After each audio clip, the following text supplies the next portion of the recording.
Olá, aqui é o professor Edgar. Continuando com o Tinkercad, nessa videoaula vamos usar display de 7 segmentos no Arduino para simular um contador de 0 a 9. Existem várias formas de programar essa simulação, os códigos de linha no Arduino. Porém, vamos usar nessa videoaula matriz array e vamos diferenciar como que se programa para cátodo comum e para anodo comum, já que os displays apresentam duas categorias, uma de anodo comum e outra de cátodo comum. Vamos entender melhor o que significa isso. Embora eu já tenha explicado em videoaula anterior, vamos dar uma revisada. Aqui tem um display. Ele tem 10 terminais. É um display de 7 segmentos. Esse display é um cátodo comum. O cátodo é comum para todos os segmentos. Significa, então, que se levarmos em consideração nível lógico 1 deve ser aplicado em um dos segmentos em relação ao ponto de terra, que é o ponto comum, neste caso aqui, pino 3 e 8. Lembrando que essa configuração de pino vale tanto para display de anodo comum como de cátodo comum.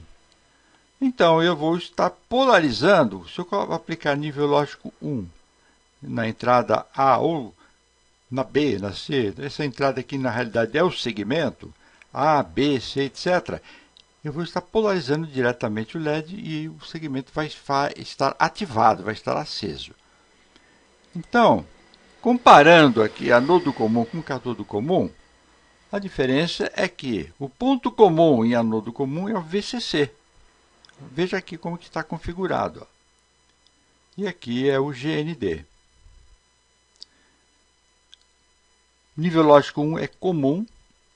Para que então o segmento A acenda, por exemplo, eu preciso aplicar nível lógico 0 aqui. Aí ele vai acender, porque eu fiz a polarização correta do diodo LED. E aqui é exatamente o contrário. Eu tenho que aplicar nível lógico 1 para polarizar corretamente o diodo LED. Muito bem, vamos ver como é que se constrói essa matriz. Ela é similar tanto para anodo comum como para cátodo comum, exceto pela inversão dos bits. Vamos dar uma olhada. Este aqui é o código de programação do sketch do Arduino para display de cátodo comum.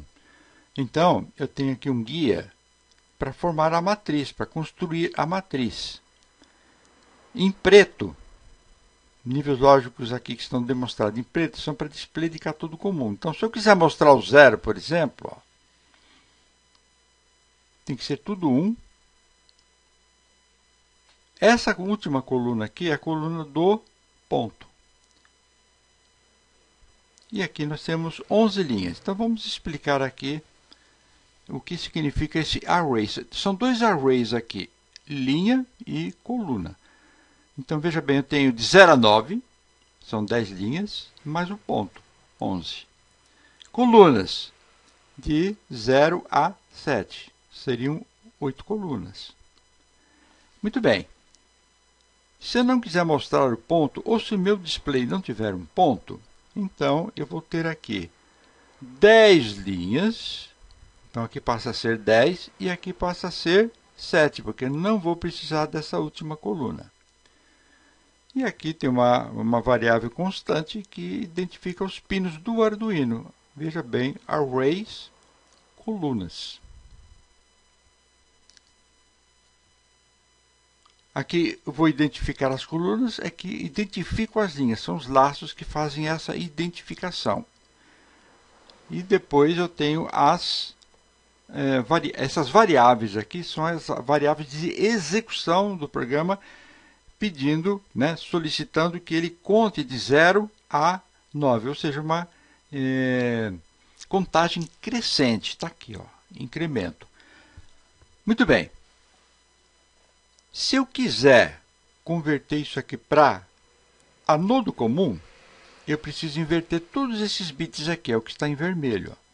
Então, nós vamos fazer o seguinte, vamos fazer a simulação e fazer a comparação e verificar os efeitos. Aqui está o circuito montado. Veja bem, esse display é um anodo comum, é disponibilizado pela biblioteca do Tinkercad. Então, nos pinos 3 e 8, que são pinos comuns, isso do display, eu liguei no VCC. Se fosse um display de cátodo comum, eu ligaria no Terra.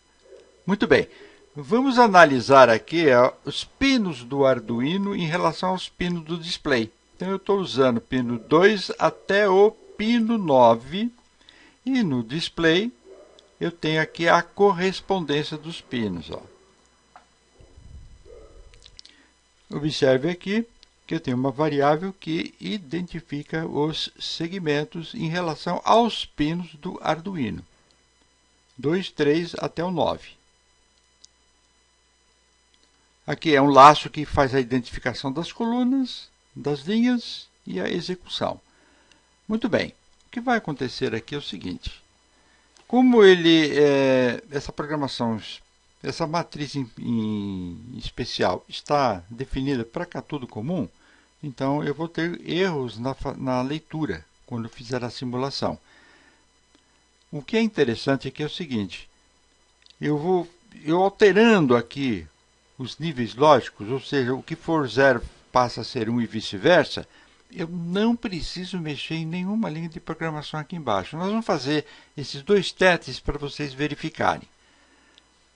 Muito bem, então a primeira coisa que eu vou fazer aqui é o seguinte, eu vou copiar esse código, então, Ctrl C,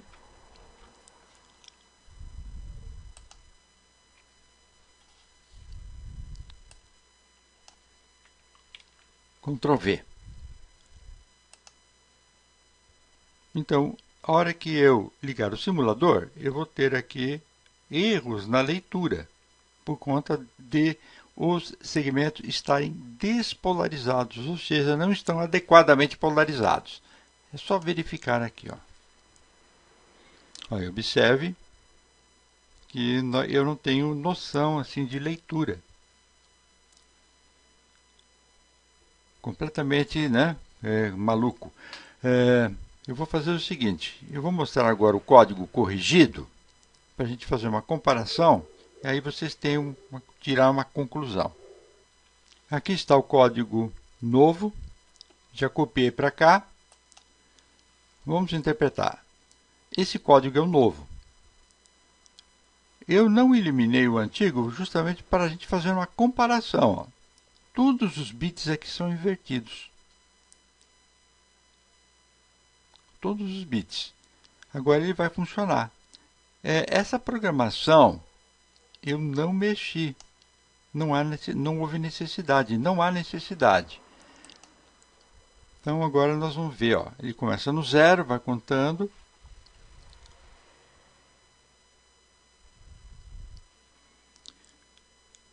Mostra o ponto e começa no 0. Bom, o que vocês podem fazer aí? Agora vocês podem modificar isso à vontade e verificar os resultados. Uma sugestão que eu dou para a maioria dos alunos, e eles conseguem fazer com muito sucesso, é fazer o contrário, fazer a inversão. Ao invés dele começar no 0, ele começa no 9 e vai no sentido decrescente até o 0. É uma sugestão, fica por conta da criatividade de vocês. Ok, pessoal, era isso que eu queria passar para vocês nessa videoaula. Obrigado por ter assistido, obrigado pela paciência e até a próxima videoaula. Bye!